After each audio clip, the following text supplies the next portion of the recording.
Allons-y maintenant avec l'exemple numéro 3 de diagramme de quartile où nous allons procéder à la vérification des données extrêmes. Donc, qu'est-ce que les données extrêmes dans une distribution? Ce sont les données qui pourraient potentiellement être trop grandes ou trop petites. Donc, on parle de données éloignées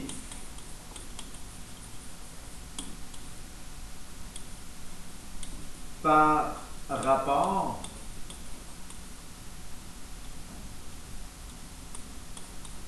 au reste de la distribution.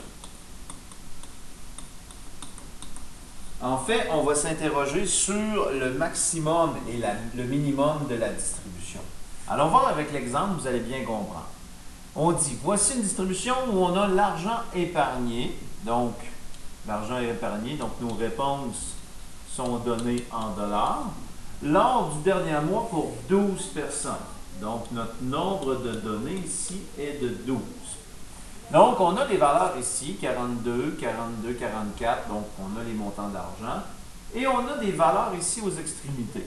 Donc là, on peut se poser la question, est-ce que le 42 et le 100 peut être jugé extrême, donc peut être jugé comme étant une donnée éloignée par rapport au reste de la distribution. Donc, est-ce que le 42 est trop petit dans la distribution, puis est-ce que le 100 est trop grand dans la distribution? Donc, on se pose la question pour juger si notre distribution présente des données éloignées. À première vue, le 42 semble assez près des autres. Le 100 semble un peu plus éloigné des autres. Est-il assez éloigné pour être jugé une donnée extrême? Ben, c'est là qu'on appelle, c'est le critère de Tokay qui va nous permettre de savoir si on conserve cette donnée ou si on la juge extrême dans la distribution. Donc, on verra à la fin du processus, justement, est-ce que ce 42 et ce 100 $-là peuvent être jugés comme étant des données extrêmes, des données éloignées par rapport aux autres. Donc, on aura à tracer encore une fois le diagramme de quartile de cette distribution et faire la vérification justement pour juger si ces données sont éloignées, extrêmes par rapport aux autres. Donc, on procède de la même façon. Donc, on commence par faire notre tableau. Donc, le minimum, Q1, Q2, Q3 et le maximum. Donc, on se lance comme à l'habitude, toujours avec le Q2 en premier. On commence par trouver le centre de toute notre distribution. Donc, notre nombre de données, on va trouver la position de la médiane avec notre nombre de données plus 1 divisé par 2. Donc, la position de la médiane, ici on a 12 personnes. Donc, 12 plus 1 divisé par 2. Donc, la position de la médiane, ça fait 13 divisé par 2, donc 6,5. 6,5 étant entre la 6e et la 7e donnée. Donc, ma distribution est déjà placée en ordre croissant. Je vais repérer ma 6e donnée. Donc, 1, 2, 3, 4, 5, 6. Donc, la 6e, elle est ici. La 7e, elle est ici. Donc, je vais faire la moyenne des deux. Donc, Q2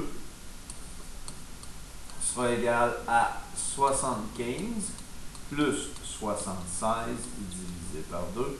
Donc, Q2 égale 75,5 $. Donc, 75 $ et 50.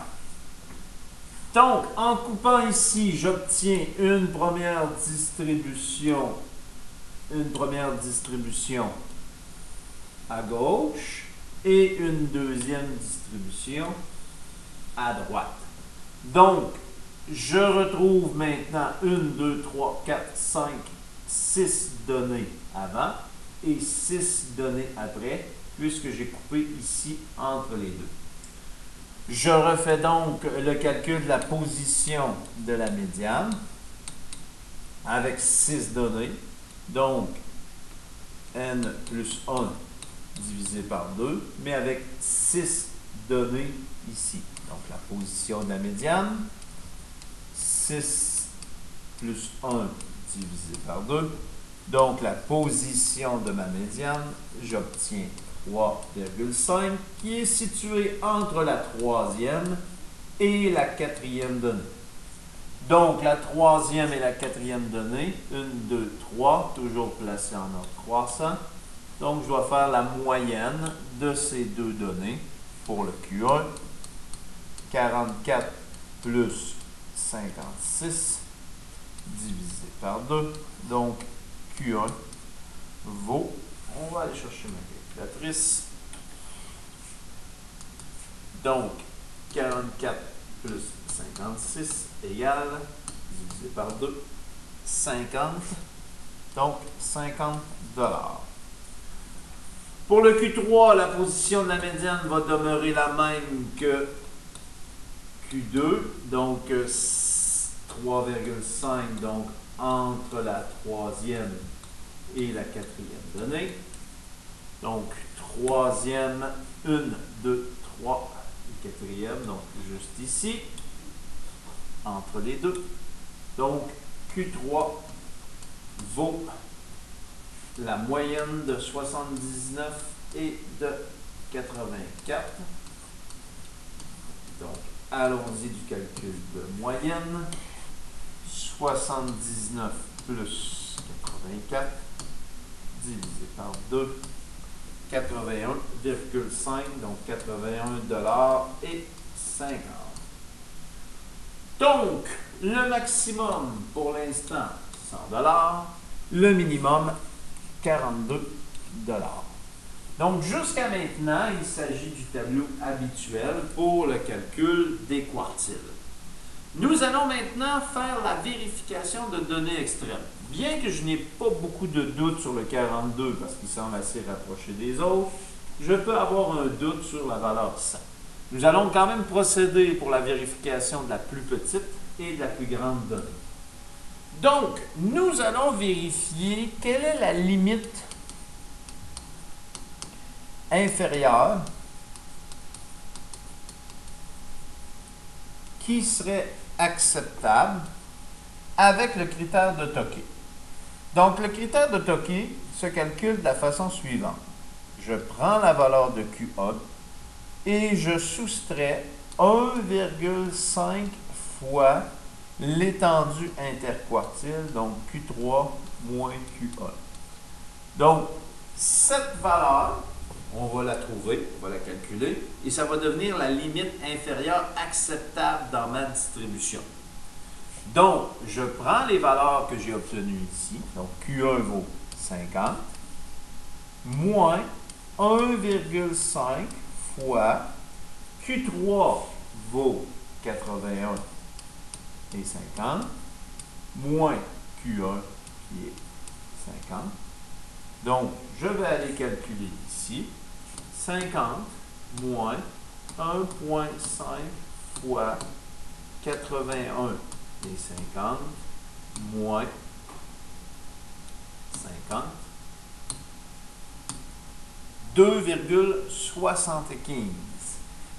2,75 $. Donc ça, c'est la plus petite valeur qui serait acceptable dans ma distribution comme étant la plus petite valeur. Donc ma distribution pourrait descendre ici jusqu'à 2,75. Donc, puisque 42 $, c'est plus grand ou égal à 2,75, à ce moment-là, mon 42 $ ici est correct dans ma distribution. Donc, je garde le 42. Je n'aurai pas à l'enlever de ma distribution lorsque je vais représenter le diagramme de quartile. Donc, d'après le critère de Tokay, 42 n'est pas jugé comme une donnée étant éloignée. Maintenant, j'avais un doute sur le 100, il est peut-être trop grand par rapport aux autres. Donc, on va aller chercher la limite supérieure.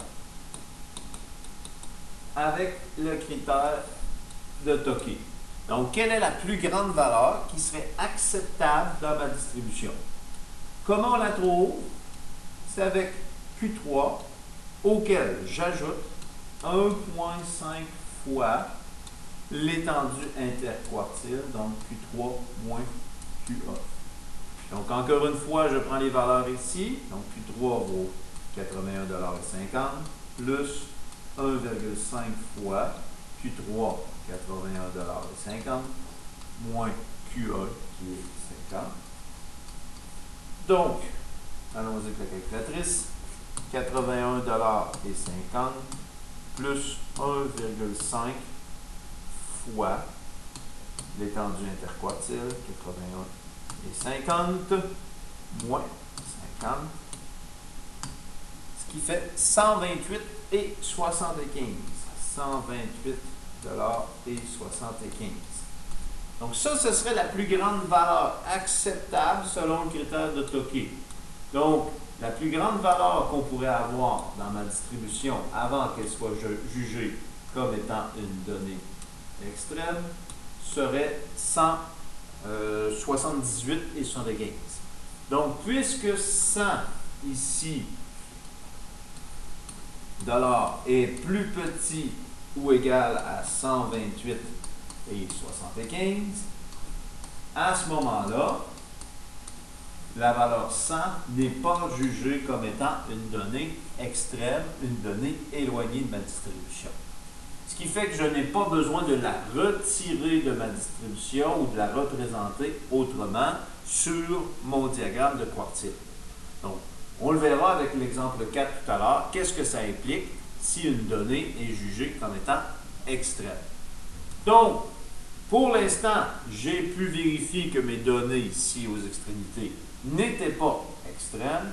À partir de là, je peux représenter mon graphique, mon diagramme de quartile comme à l'habitude. Donc, pour tracer notre diagramme de quartile, on se rappelle, on a besoin d'un axe gradué, ici. Donc, où on va représenter le montant d'argent en dollars. Donc, les valeurs qu'on a placées varient entre 40 et 100 environ. Donc, on va partir à 40 ici. Et on va y aller par bond de 2.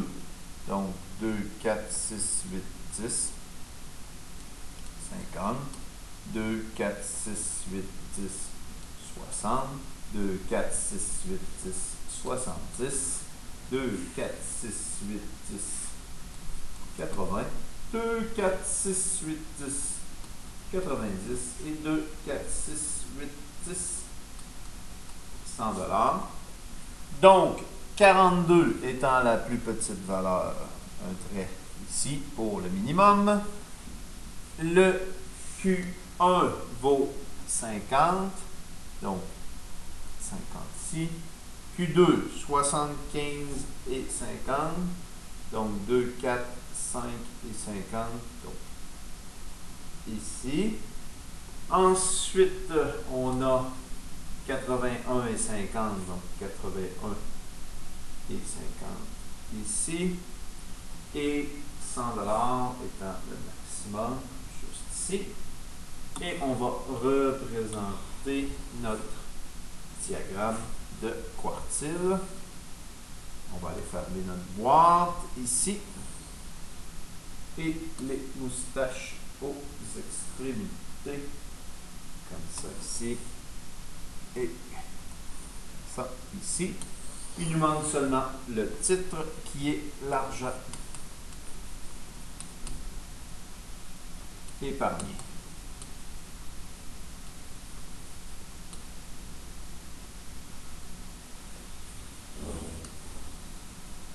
Donc, c'est ce qui complète notre diagramme de quartile. Allons passer maintenant à l'exemple 4 où nous verrons, lorsqu'il y a des données éloignées dans notre distribution, qu'est-ce que ça change dans le diagramme de quartile.